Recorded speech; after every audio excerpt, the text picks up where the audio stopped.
Tapos na ang 4 na araw ng confirmation hearings ni dating Pangulong Rodrigo Duterte. Sa closing statement ng depensa, giniit nilang hindi sapat ang mga pahayag ni Duterte para i-link siya sa mga pagpatay.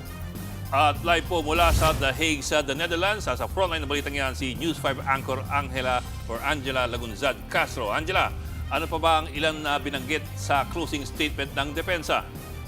Okay, Bok, andito tayo ngayon live sa tapat ng ICC kung saan naglalabasan na nga yung mga nanood ng fourth day ng confirmation of charges si Pangulong Rodrigo Duterte and of course the closing statements.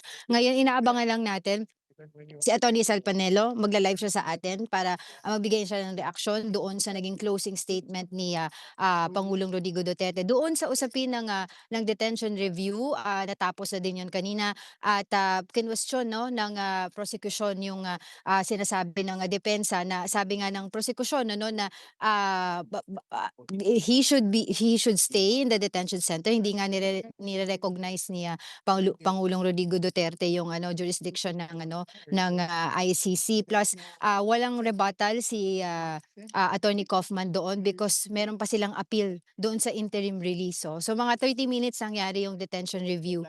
Okay, so doon sa naging closing statement nga ni Attorney Kaufman, oo, ay medyo naging emosyonal kaya to the point na nag-raise ng question ang prosecution si Jerry Nichols saying na he is testifying for his client.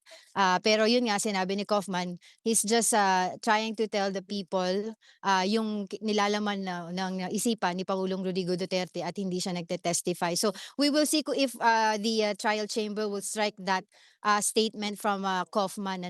Okay, at antayin lang natin si Atty. Sal. Bok, may tanong ka? Unang-una, bakit nasabi nga ng prosecution na si Kaufman is testifying for his client? Exactly what did he say? Okay, wait, let me get my notes. Kasi banda dun sa kanyang statement kanina, sinabi niya, naging parang kasi madrama, Ay, Attorney Sal, live tayo kay, live po kay Bok Ed. Tapos na. Okay, eto na. Alright, ayan. So, we are joined by, of course, ni Ed Lingao tsaka Mean Los Baños ang frontline. Tapos na kami kanina. Frontline po to. Pareho Frontline. din, di ba siya rin yun? Oo. Ano po ang inyong reaksyon sa naging closing statement ni Kaufman?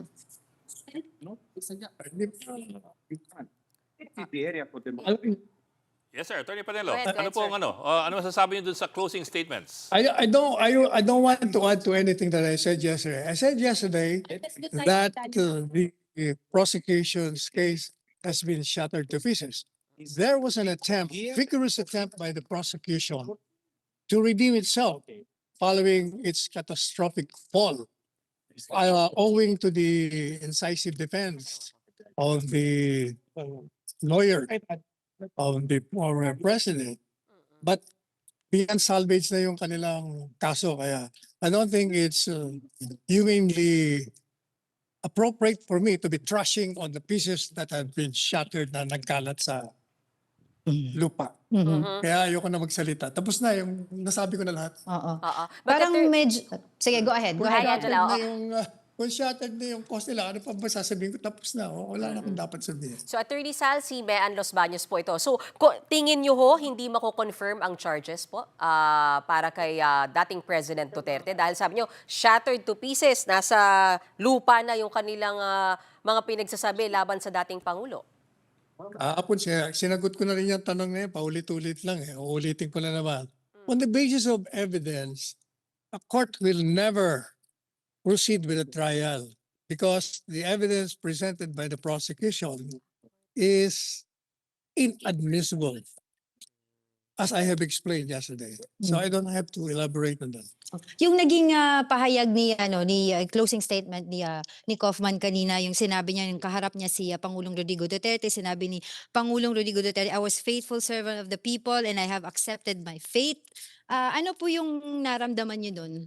Habang sinasabi po ni Kaufman yung kanyang last few sentences about you. Kasi sabi, I ask you to the court, I beg you not to confirm any of the charges. I beg you to let Duterte go home to the Philippines and not to govern but to spend his remaining days there. But wala namang bago dun sa sinabi ni Presidente Duterte kasi matagal niya na sinasabi yun. Mhm. If this is my fate, I live my fate to the gods of destiny. Mhm. Yun naman ang sinasabi niya matagal.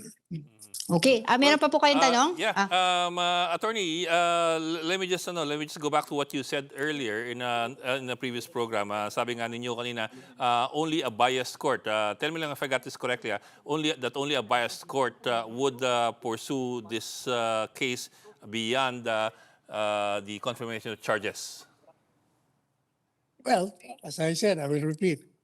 If on the basis of evidence, a court will rule, dapat dismiss na yan. Ngayon, pag hindi mo pa i-dismiss, there are external considerations na na-input. Kaya hindi na natin alam kung ano yan. But when you say, kasi, sir, external considerations, I mean, I'd like to think that you would want to elaborate on that. Kasi those are, those are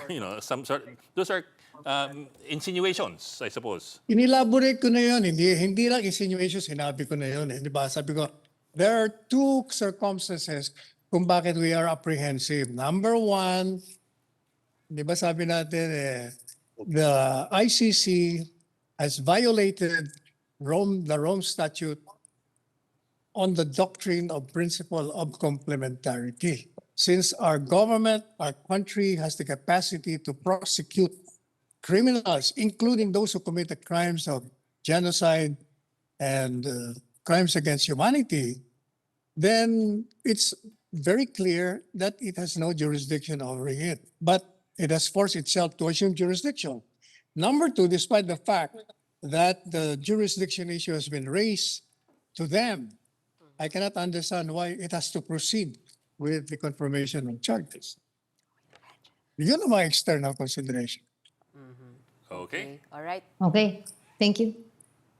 Thank Okay, you. maraming Thank you, salamat, Attorney Sal. As Panelo. always, maraming salamat. Thank you. Okay, Angela? Alright, okay. Oo, Angela, si Bento. Oo, hindi, Yes. ako, maganda yung sinabi mo, no, siguro para lang din sa mga hindi Oo, yeah. nakapanood.